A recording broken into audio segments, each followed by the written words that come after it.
오늘 말씀 속에서 여러분들에게 주님의 평안이 임하시기를 축복합니다. 구약시대 사람들은 그들이 존경하는 믿음의 조상 두 분이 계셨습니다.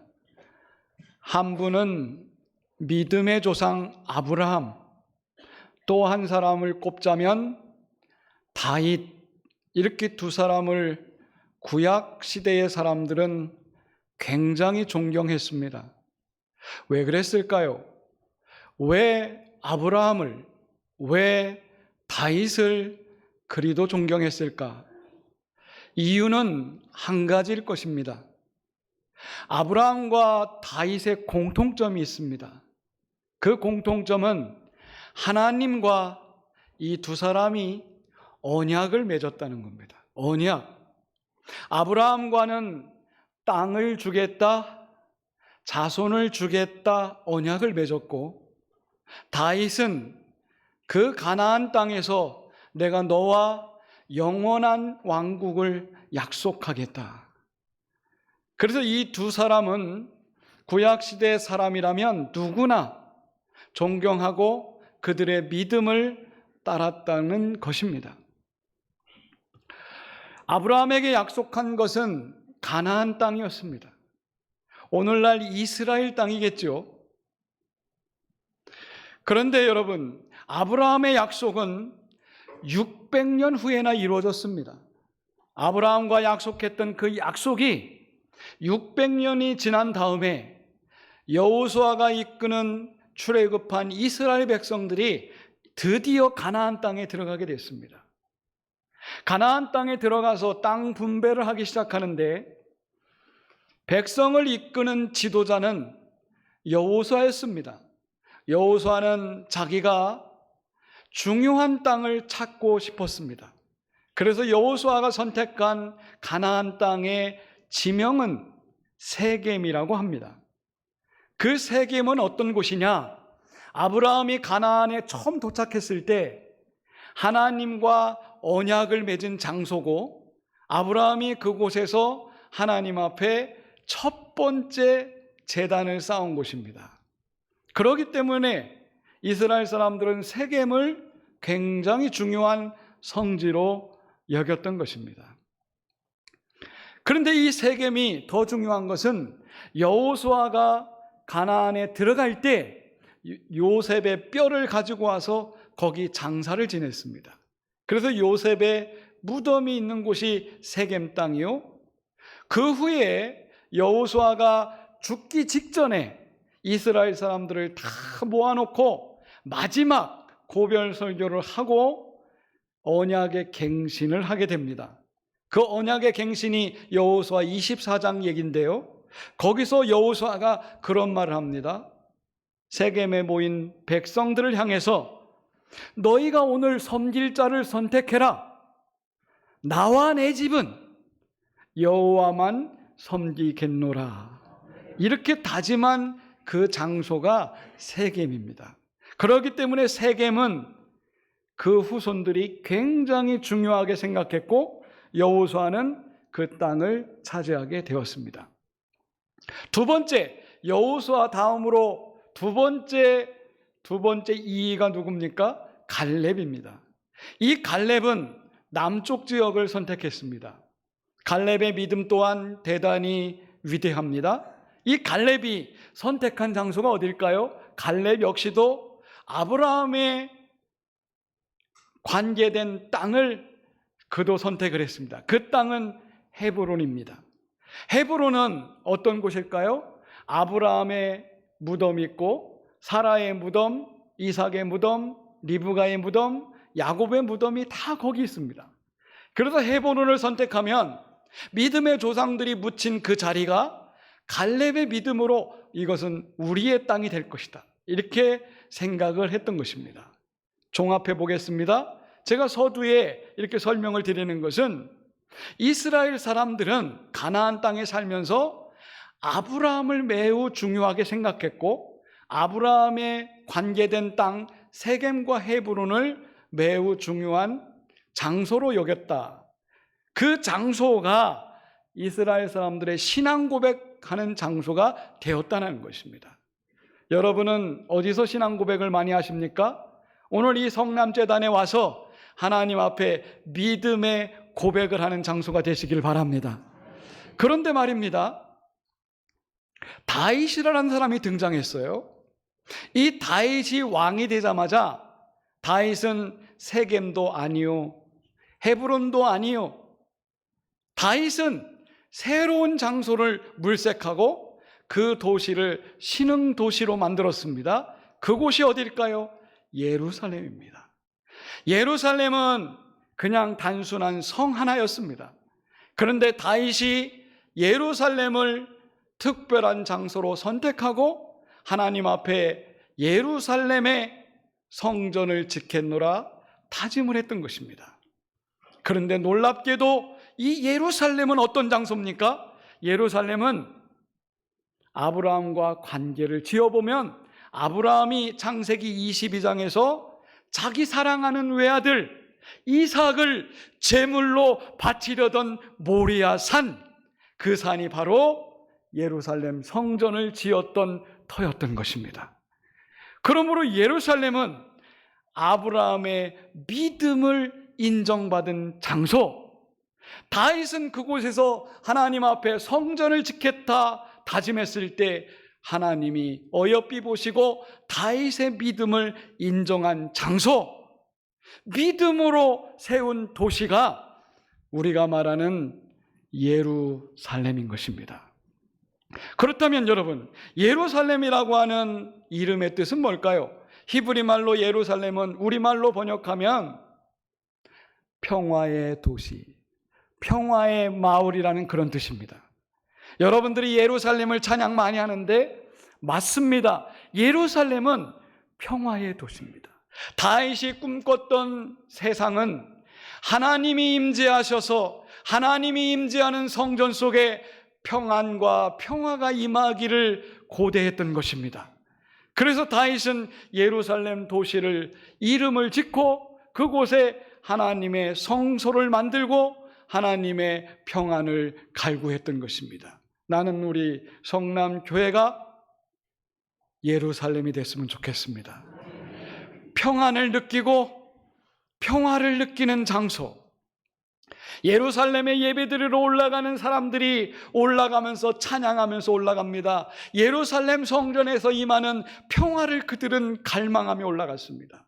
마찬가지입니다. 성도 여러분이 예배당에 나올 때 이 예배당은 하나님의 임재가 있는 장소요, 우리에게 평안과 평화를 주는 장소다. 여러분, 이 믿음이 있다면 다윗의 믿음이 있는 것입니다. 그런데 말입니다, 안타깝게도 예루살렘이 생긴 지 373년 만에 예루살렘은 바벨론 제국에 의해서 완전히 파괴되고 말았습니다. 예루살렘 성전도 완전히 파괴됐습니다. 여러분 생각해 보십시오. 하나님이 믿음으로 고백했던 그 장소, 그곳에서 평화를 느끼고 평안을 느꼈던 백성들이 예루살렘이 무너질 때 얼마나 비통했을까요? 그들은 절망 속에 사로잡혔습니다.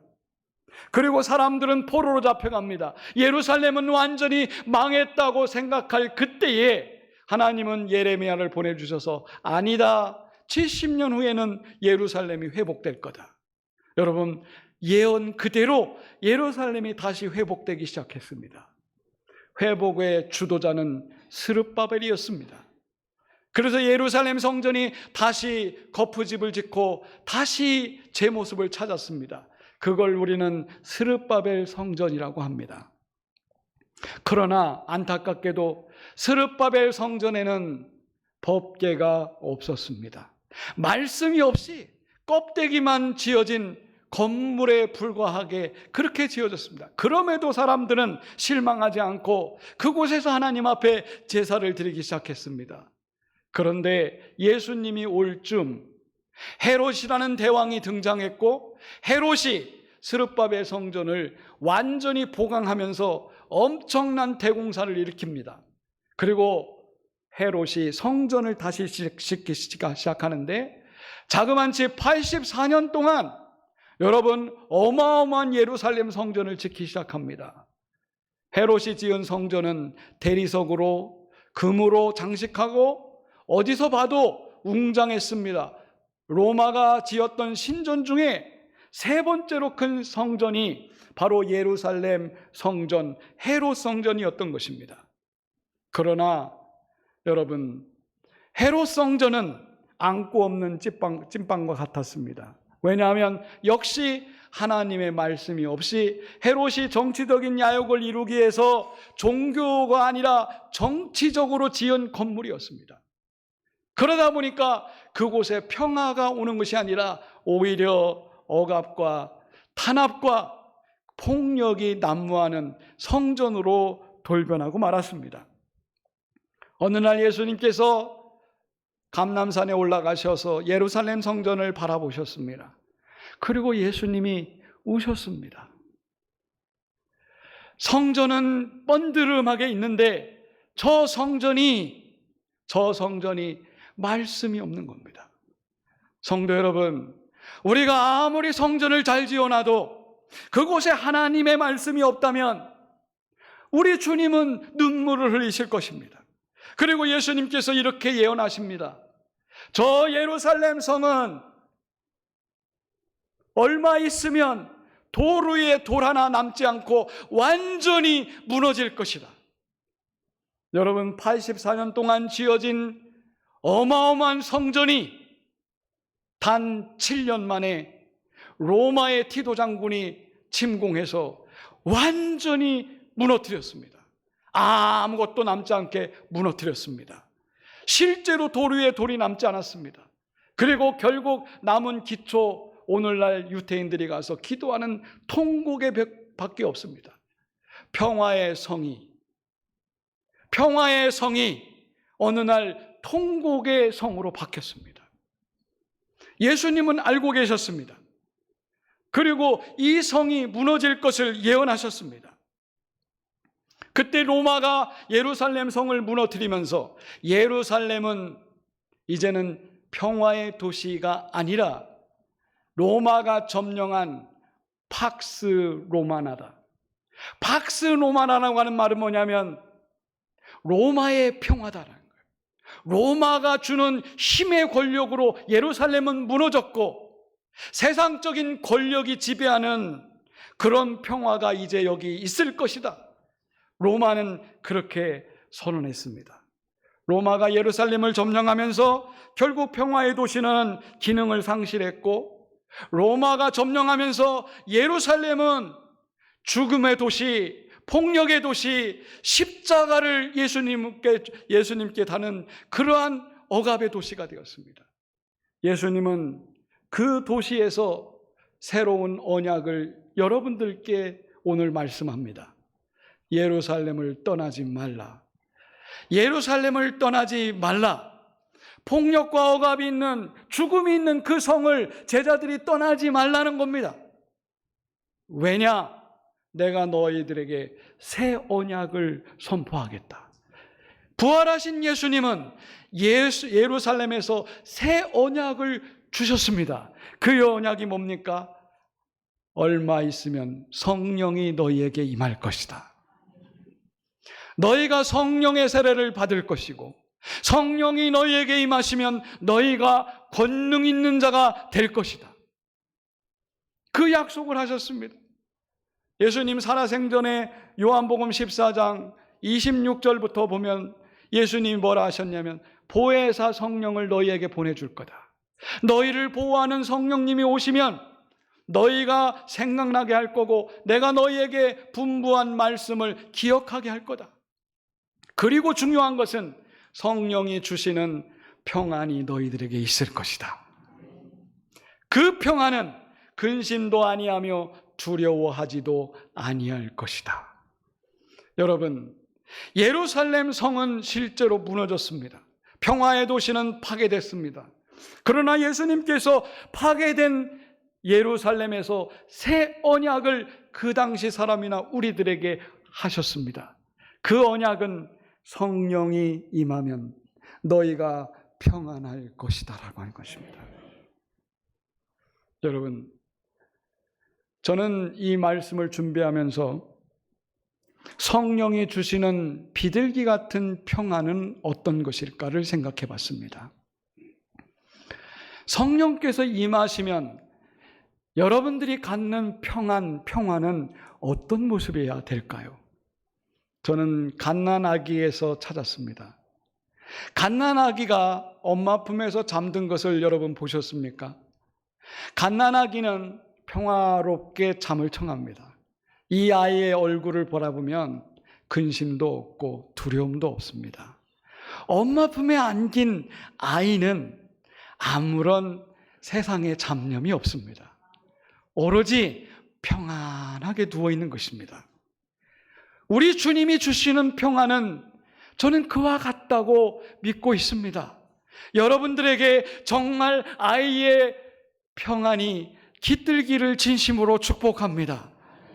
왜냐하면 시편 127편 2절에 보니까 여호와께서 사랑하는 자에게 잠을 주시느니라. 아멘.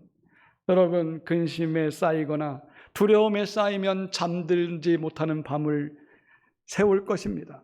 그러나 여러분, 마음이 평안해 보십시오. 그때 자는 잠은 정말 꿀잠이지 않습니까?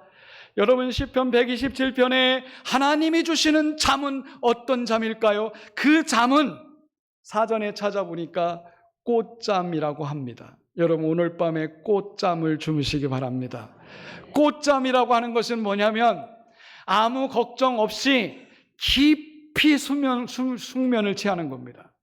우리 성도들은 눈을 감으면 일어날 때까지 이 꽃잠이 있어야 됩니다. 하나님이 주시는 평안이 있을 때에 이 잠은 가능할 줄 믿습니다. 그러므로 저는 이 시간에 마무리를 하면서 여러분들에게 권면합니다. 하나님의 성령이 임재하는 곳에는 반드시 그분이 주시는 평안이 있을 거라는 겁니다. 그렇다고 한다면 여러분이 기도하며 구해야 될 것이 무엇일까요? 성령의 임재가 나를 떠나지 않게 하는 것입니다. 성령님이 늘 나와 동행하셔서 내 안에 충만하게 임재하신다면 그 사람 마음은 평안할 것입니다.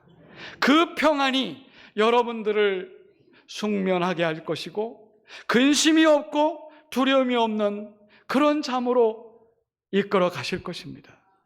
따라서 성도 여러분, 지금 우리가 구할 것이 뭡니까? 로마가 주는, 권력이 주는 평화가 아닙니다.